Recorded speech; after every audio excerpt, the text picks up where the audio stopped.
안녕하십니까. 이제 돈 버는 부동산 시간입니다. 뭐 날씨가 춘부진하고 조금 반짝 추위가 왔더니 이제 또 오늘부터 날씨가 깨끗해지는데 이제 뭐 날씨 문제가 아니라 미세먼지가 너무 심합니다. 우리 시청자 여러분 건강 유의하시고요. 오늘도 저희와 좋은 정보 얻어가시기 바라겠습니다. 오늘도 흥미로운 주제입니다. 집값이 떨어지려면 이러한 주제를 가지고 오늘도 좋은 정보 전해드리도록 하겠습니다. 오늘도 저에게 좋은 정보 전해주실 분은 주식회사 도시아공간 곽창석 대표님이십니다. 안녕하십니까? 예, 안녕하세요. 떨어지어야 된다는 얘기예요? 아니면 뭐 지금 추세감은 떨어지진 않을까요? 거래 절벽이 되면 일단은? 늘 뭐 그런데 촉각을 곤두세우고 있지만은 이제 그 요즘 뭐 부동산 시장 이슈가 크게 많지는 않잖아요. 그렇죠. 그런데 떨어뜨려야 한다는 쪽이 있고, 예. 뭐 오르기를 기대하거나 떨어지기를 기대하는 쪽이 있는데, 지금 보면은 그 약간의 이 뭐 집값 전쟁이라고 표현할까요? 그런 게 있는 것 같아요. 정부에서도 그런 소리를 하잖아요. 예. 지금 집값이 너무 비싸다. 그래서 좀 떨어뜨려야 한다. 그런 얘기를 하고 있는데, 그 방법이 이제 그래서 지금 정책에 문제가 없다, 기조를 유지하겠다, 이제 이런 얘기들이 나오는 거죠. 그러니까 이제 정책의 목표가 집값을 떨어뜨리는 정책을 목표를 하고 있는 거고, 이제 수단으로서 여러 가지가 강구되는 거죠. 요즘 뭐 공시 가격도 올렸지만은 또 뭐 관련해서 보유세도 따라서 올라가게 될 거고요.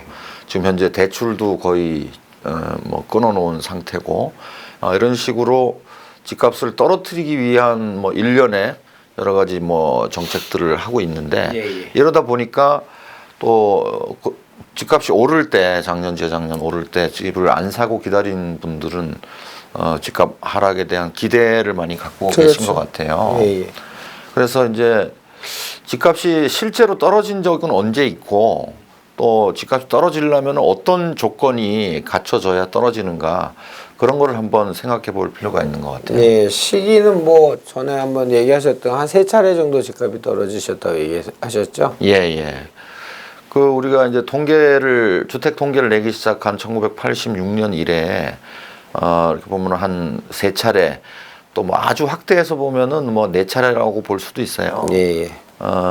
언제 좀 많이 떨어졌냐면은 91년에서 93년까지 이제 뭐 분당 일산 같은 신도시 입주한 후에 그때 한 3년 정도 떨어졌고요. 또 IMF 외환위기 때 97년, 8년. 그리고 글로벌 금융위기 이후에 2013년까지, 그러니까 렐레 길었네요. 그때는 좀 추세적으로 떨어졌죠. 그리고 짧게 떨어졌던 때가 2004년도에 한 1년 정도 떨어진 적이 있어요. 이 지금 말씀하신 거 기간 중에 이제 흥미로운 게, 제가 요즘 이제 토지 강의할 때 대표님한테 배웠잖아요. 그래서 통계를 10년 통계를 안 하고 감정원 자료고 집값 변동률을 보면 한 30년 정도를 하거든요. 그러니까 크게 3번 정도 올랐더라고요. 거꾸로 집값 변동률은. 근데 보니까 희한하게 저는 그래서 93년도에 집가가 마이너스를 기록을 다 했어요. 평균 집가. 그게 왜 그랬던 거예요? 그게 지금 일기 신도시 이후에 집값이 안정되면서 규제 정책이 나와서 토지가 집가 변동률도 이렇게 마이너스 나온 거죠? 그렇죠. 뭐 집값하고 땅값은 따로 움직이지는 않으니까요. 물론 시차는 좀 있지만은 집값이 떨어지면은 당연히 뭐 땅이라는 게 우리가 뭐 지금 농사 짓는 시대는 아니니까 그만큼 토지의 활용도가 낮아지는 거죠. 근데 마이너스 성장을 했다고요, 93년대. 야, 요 91년, 93년, 97년, 98년, 2010년에서 13년 이렇게 이제 크게 보고 2004년에 잠깐 하락 1년 정도. 이때는 어떤 조건들이 받침이 돼서 좀 나눠 보면은요. 뭐 2004년은 지금하고 비슷한 상황인 것 같은데, 그때 이제 2001, 2, 3년도에 공급이 좀 많아서, 입주량이 많아서 그런 일이 짧게 벌어졌어요. 그리고 2005년부터는 다시 뭐 상승하기 시작했고, 그 다음에 이 공급 문제 때문에 떨어졌던 게 이제 91년부터 93년 많이 지었으니까. 일기 신도시 짓고 나서. 그 2번은 공급 때문에 그랬던 것 같고, 외환 위기나 금융 위기는 뭐 수급 상황과는 큰 상관이 없이 예, 예. 이제 외부의 그 뭐 경제 위기 때문에 떨어졌던 건데 예.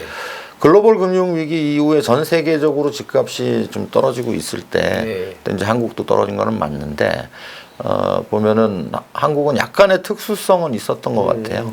그때 이제 뭐 보금자리 주택 같은 걸 하면서 분양가가 많이 떨어졌었어요. 아, 그래서 가락되고. 예. 주변에 이제 신규 분양이 잘 안 나오고 뭐 새로 나오는 거는 보금자리 주택인데 분양가가 터무니없이 낮게 나오고 하니까 기준가 하락 때문에 떨어졌지만 하여튼 크게 대별을 해보면은 이제 공급이 늘어나서 입주 물량이 늘어나는 경우에 떨어지는 경우가 있고요. 네. 그렇지 않으면은 경제 그 부동산 시장 외부의 충격, 외생 변수. 예, 뭐 IMF라든가 금융 위기라든가 이런 거에 의해서 집값이 하락했던 거죠.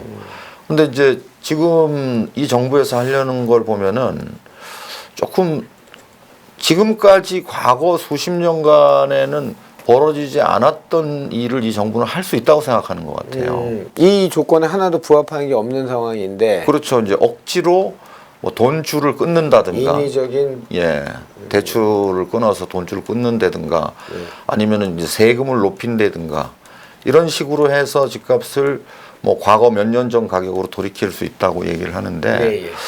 그런 일이 과연 가능할지 의문이죠. 어떻게 보세요? 과거에 이제 이렇게 비슷하게 했던 때가 참여정부 때죠. 2005년 6년. 예, 2003년 4년도에 뭐 여러 가지 규제 정책들을 내놨는데 잠시 성공하는 것처럼 2004년도에는 보였어요.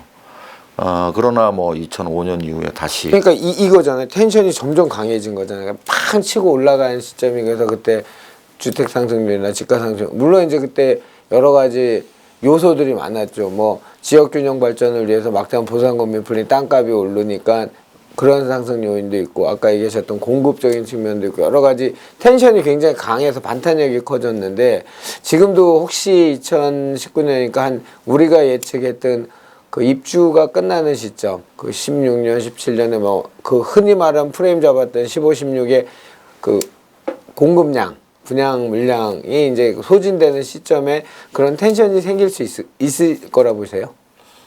그 비슷하게 흘러가고 있습니다. 어쨌든 18년, 19년은 이제 입주 물량이 많은 편이에요. 그래서 좀 시장이 안정될 수 있는 시기이고 이런 시기에 방금 말씀하신 대로 여러 가지 이제 규제를 했는데 방향은 크게 둘 중 하나로 갈 것 같아요. 네. 과거 뭐 참여정부 시절 때처럼 다시 그 전세가가 올라가면서 네. 입주량은 줄고 전세가가 올라가면서 반복하는 거죠. 6, 7년도처럼 네. 그게 뛰는 장이 한번 올 수도 있고요. 그게 아니면은 이제 부동산 외부 변수가 문제입니다. 이런 여러 가지 규제 정책들 때문에 말하자면 경제가 망가지는 거죠. 네. 뭐 요즘에 주 52시간이나 뭐 최저임금이나 이런 것 때문에 내수가 아주 안 좋지 예, 않습니까? 맞습니다. 우리가 또 지난 시간에 말씀드렸지만은 공시가격을 많이 인상하고 하면은 세금 많이 늘어납니다. 네. 이 늘어난 세금 때문에 또 가뜩이나 지금 극도로 위축돼 있는 소비가 더 위축될 우려가 있죠. 이러면 이제 예측을 못하니까. 부동산 내부 문제가 아니고 이제 경제가 망가지는 거죠. 그러면서 이제 유동성이 확 줄어들면서 이제 산업이 무너지고 뭐 이렇게 되면서 경제 위기가 오고 이렇게 되면서 이제 집값이 떨어질 수 있는 요인이 만들어지는 그런 경우는 있을 수 있어요. 이게 뭐 그렇죠. 그런데 무섭네요, 진짜. 지금이 안 그래도 지금 일자리나 내수 경기나 우리가 실제 느끼지만 또 거꾸로 역설적으로 얘기하면 예전에 하고 틀린 게 하나도 없는 것 같아요. 무슨 얘기냐면 부채 중에 가계부채만 계속 늘고 있고 그러니까 소득 1분이나 이쪽 분들에 관련된 부채들 그러니까 흔히 우리가 은행에서 말하는 악성 부채나 뭐 이런 것들이 늘고 있고 근데 또 유동성은 계속 증가하고 있다는 얘기죠. 내 마음 갈 곳을 잃어가 아니고 내 돈은 갈 곳을 잃어 갈 데가 없으니까 그 이제 대출 특히 안전하다고 보이는 주택담보대출을 못하게 하니까 그렇죠. 이제 요즘 금리 상황을 보면은 이제 은행권은 돈을 굴릴 데가 없어요. 네. 그러다 보니까 오히려 이제 은행 쪽의 시장 금리는 떨어지는 쪽이에요. 반대로 이제 시중에 또 자금이 필요한 사람들도 많거든요. 경기가 안 좋으니까 뭐라자면 뭐 빚내서 빚 갚아야 되고 뭐 또 장사 망했으니까 그거를 어떻게 막으려면은 뭐 빚을 내야 되는데 그렇죠. 은행에서는 대출 안 해주니까 어쩔 수 없이 고금리 자금을 찾아서 예. 그러니까 이제 그 금리 시장 금리가 이중 구조로 가는 거죠. 예.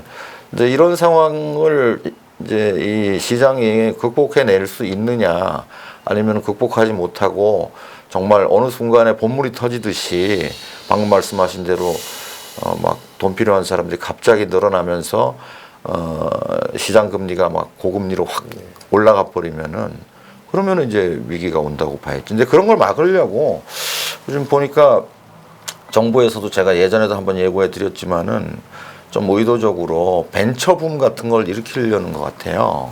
그래서 과거에 우리 저 IMF 외환 위기를 탈출할 때 뭐 세계적으로도 벤처붐이 불었고 저도 그때 이제 뭐 사업 계획서 들고 벤처 자금 한번 받아보려고 뛰어다녔던 기억이 나는데 그 뒤에 가로하고 붙잖아요. 버블 이런 게 붙잖아요.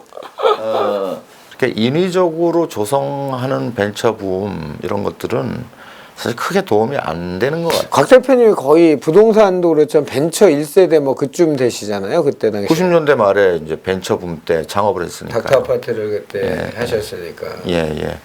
뭐 지금 벤처붐을 인위적으로는 일으키려고 할지 모르지만은 뭐 정부 주도로 해서 할지 모르지만은 여러 가지 여건은 벤처붐이 일어날 수 있는 여건은 아닌 것 같아요. 그 예를 들면은 좀 갈수록 경제적 자유도가 떨어져 가고 있거든요. 특히 제가 많이 쳐다보는 거는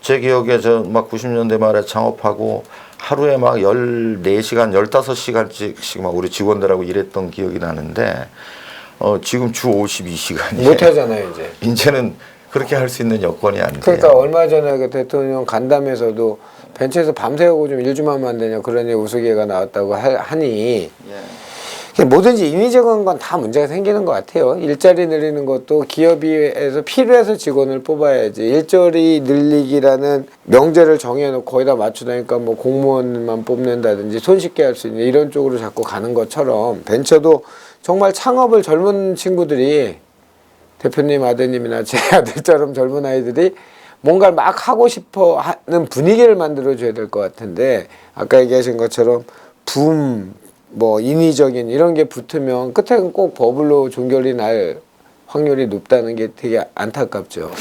사실 뭐 전 정부도 그렇고 뭐 모든 정부들이 이런 벤처붐 같은 거를 일으키고 싶은 욕구는 있죠. 뭐 창조 경제를 하겠다는 또 뭐 이렇게 하는데 우리가 5년 단임제다 보니까 뭔가 이게 정권 내에서 성과를 내야 되잖아요. 그러다 보니까 자꾸 그런 유혹을 받기는 하지만은 정부는 제가 볼 때는 철저히 그냥 심판으로만 남아야 돼요.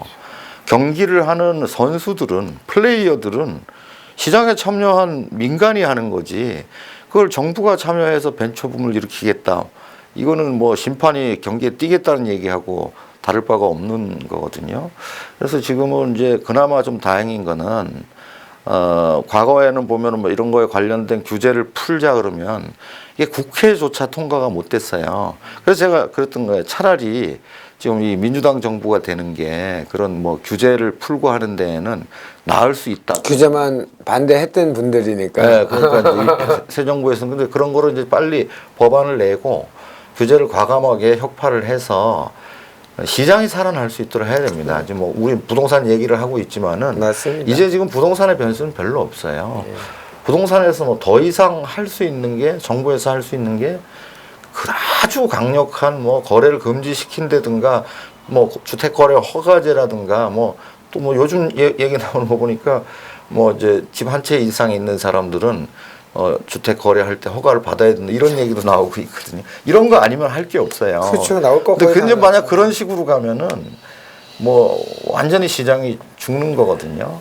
그래서 되도록이면은 이제 시장을 지켜봐야 되겠지만은 제가 좀 권고하고 싶은 얘기는 목표를 시장 가격을 잡겠다, 뭐 집값을 잡겠다 이런 거를 목표로 제발 두지 않았으면 좋겠어요.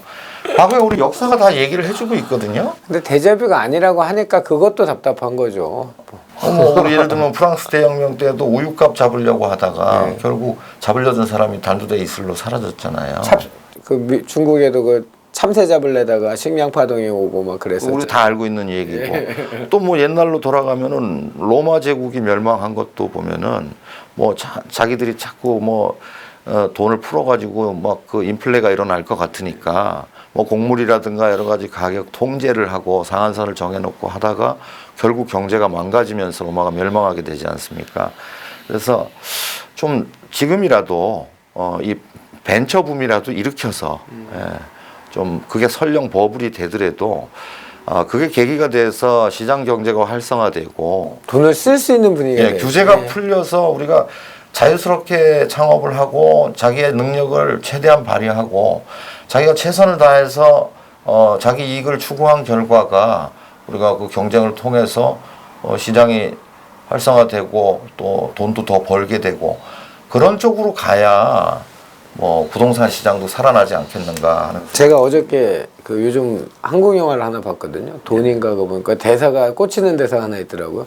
일한 만큼 돈 벌자. 뭐 그런 얘기 하더라고요. 예, 그렇습니다. 예. 근데 특히 요즘에 보면은 그 거래가 많이 줄잖아요. 맞습니다. 지난 이제 겨울 4개월을 지나놓고 보니까 뭐 서울 아파트가 많이 떨어졌다고 계속 보도는 하고 있지만은 사실 뭐 중간 가격, 중저가 가격은 떨어진 게 없고 이제 고가 주택, 뭐 재건축 이런 것들은 좀 빠졌는데 그나마도 요즘에 아주 저가는 거래가 좀 되고 있거든요.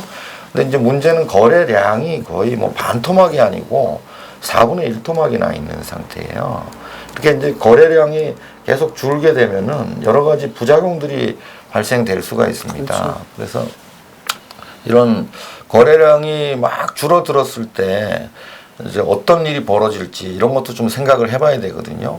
그래서 그 다음 주에는 거래량이 줄어들면은 이제 시장에 어떤 변화가 일어나는가 그런 얘기를 한번 다뤄봤으면 좋겠어요. 그런 것 같아요. 대표님하고 이렇게 저희는 좋은 정보라고 이렇게 뭐 저희가 뭐 물건을 하는 사람들도 아니고 이슈를 다루고 있잖아요. 근데 이제 대부분의 이제 흥미 위주의 이런 것들을 보니까 집 없는 분들, 무주택자 분들 뭐 또는 뭐 이런 그러니까 이런 주제를 하면서도 뭐 악화가 양화를 구축한다 이런 얘기도 못하는 게 자유롭게 못할 것 같은 게 그래서 이 집값은 더 아무 기승전도 없어요. 집값은 더 떨어져야 돼라고 이렇게 명제를 정해놓고서 보시는 분들도 있더라고요. 또는 그렇게 유튜브 뉴스를 생성하는 분들도 있고요. 자, 시청자 여러분, 선거 가계 문제가 아니고 이건 경제 문제거든요. 경제는 정의로울 수는 없습니다. 그러니까 그건 명심하시고 다 아시는데 혹시 기우라 그래죠? 그런 분들이 많아지니까 걱정스러워서 한 말씀 제가 드렸습니다. 자, 오늘도 봄날이 다가온 3월 25일 날 집값이 떨어지려면이라는 주제를 곽창석 대표님하고 얘기 나눴고요. 역대 정부에서 크게 잠깐 정리하겠습니다. 크게 한 3번, 작은 것까지 한 4번 정도 주택가격 하락이 있었는데 그때는 딱 구분이 됐습니다. 예를 들면 91년, 93년은 일기 신도시 안정적인 주택 공급 이후에 집값이 하락된 거고요. 그 다음에 2004년 이것도 2001년, 2003년까지 입주량이 많은 후장이 펼쳐지면서 잠깐 1년 정도 하락을 했고 나머지 97년, 98년, 2010년, 13년 이때는 외부 변수, 외생 변수, 그 경제 위기라든지 이런 것들이 와서 뭐 기준가 거기에다가 뭐 기준가가 하락해서 분양가가 하락돼서 뭐 주택가격이 하락한 요런 크게 두 가지가 있는데 현재 2018년 현재 가격 하락은 인위적인 하락이기 때문에 이 두 가지 둘 다 적용되지 않는다. 그래서 걱정이 많다. 그래서 만약에 이프절로 한다면 두 가지다. 첫 번째 입주량이 늘고 이때까지 아까 제가 데자뷰 얘기한 것처럼 다시 그런 상황이 입주량이 줄고 전세가 상승 가격이 올라가는 장이 벌어질 수도 있고 아예 외부 변수로 인해서 그 내부 경제가 망가진다. 유동성도 줄고 산업이 붕괴되는 이런 상황까지 올 수도 있다. 이렇게 두 가지 가정을 할 수 있을 것 같습니다. 그리고 현재 주택시장의 가장 큰 문제는 거래량이 극도로 위축이 돼 있다. 그래서 요거는 다음 시간에 한번 해보겠다. 자, 이렇게 정리하면 되겠습니까? 예. 예. 자, 이준의 돈 버는 부동산 보시는 시청자 여러분, 요 마지막 덩어리 제가 나오는 거 꼭 아시죠? 눌러주시고 구독해주시고, 우리 곽창석 대표님 세미나도 많이 요즘 굉장히 많이 오시는 것 같은데요. 요즘 뭐 최근 들어서 조금 다시 늘고는 있는데요. 예. 이제 사실 크게 이슈가 없기 때문에. 그렇죠. 요즘에는 근데 답답하잖아요. 답답할 땐 찾아가는 게 전문가 예. 찾아가는 거잖아요. 상담은 늘어요. 상담은 늘고. 그래서 지금 요즘은 뭐 좀 월세 받을 수 있는 부동산이 어떤 데가 실평. 있을까? 예, 그런 거 위주로 강의를 하고. 토지 쪽은 어떻게 그 상담 많이 안 들어요? 제가 뭐 토지를 안 한 지가 뭐 15년이 넘었기 때문에. 알겠습니다. 이전에 돈 버는 부동산 꼭 많이 알려주시고요. 좋은 정보 나누셔야 배가 됩니다. 자, 다가오는 봄 만끽하시기 바라고요. 황사, 미세먼지는 건강은 유의하시고요. 다음 주 이 시간에 또 뵙도록 하겠습니다. 감사합니다.